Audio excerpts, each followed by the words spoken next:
একটাই কথা বলবো, ডগ ব্রুস আমাদের একটা প্রশ্ন করে গেছেন, আমরা আসলে কারা? আমাদের পরিচয় কি শুধুই স্মৃতি? যদি স্মৃতি না থাকে তবে কি আমাদের কোনো অস্তিত্বই নেই?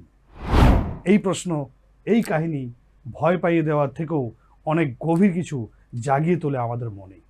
মনে রাখবেন, বাস্তবে কখনো কখনো কল্পনার থেকেও কিন্তু বেশি অনুভূত বা বেশি অদ্ভুত। নমস্কার, আমি বিপ্লব কুমার সিনহা, আর আপনারা দেখছেন আমার সাথে BK spot file. When I speak, you listen.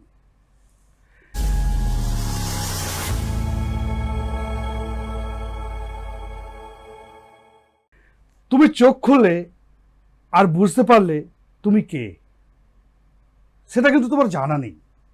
তুমি কোথায় আছো, কিভাবে এখানে এলে, কিছুই কিন্তু মনে নেই। চারপাশে মানুষের ভিড়, গাড়ির আওয়াজ, আলো আঁধারির খেলা। এই শহর যেন তোমার নয়। আজ আমরা বলবো এমন এক ব্যক্তির কথা, যিনি একদিন হঠাৎ করেই ভুলে গেলেন নিজের পরিচয়। নাম তার ডগ ব্রুস। এই ঘটনা সত্যি ভয়ঙ্কর এবং প্রায় সিনেমার মতো। 2003 সাল, নিউ ইয়র্কের একটি ট্রেন স্টেশন, গ্র্যান্ড সেন্ট্রাল। একজন লোক পুলিশকে ফোন করছেন, বলছেন, আমি জানি না আমি কে, দয়া করে একটু সাহায্য করুন না। তার পরনে ছিল সাধারণ পোশাক, কিন্তু চোখে মুখে ছিল এক অদ্ভুত আতঙ্ক।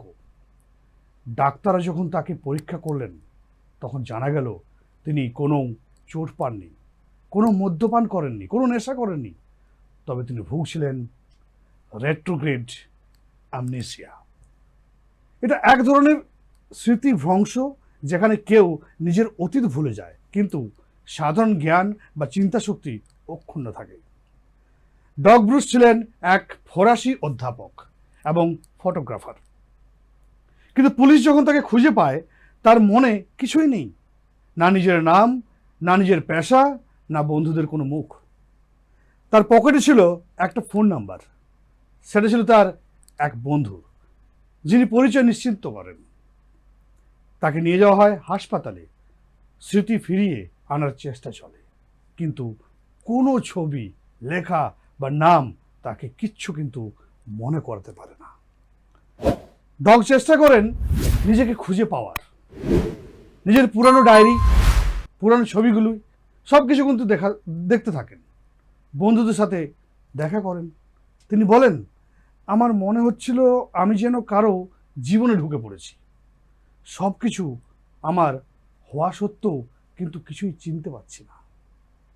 এতদিনের সম্পর্ক, স্মৃতি, ভালোবাসা সব কিছু যেন এক শূন্য গহরে হারিয়ে গেছে।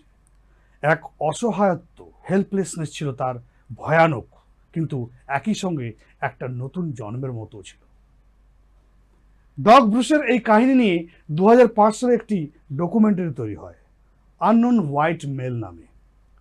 অনেকে বলেন এটা বাস্তব, আবার কেউ কেউ সন্দেহ প্রকাশ করেছেন, এত নিখুঁতভাবে যদি কেউ নিজেকে ভুলে যায়, তবে ছবির মতো এত সব কিছুকে সংরক্ষণ করলো।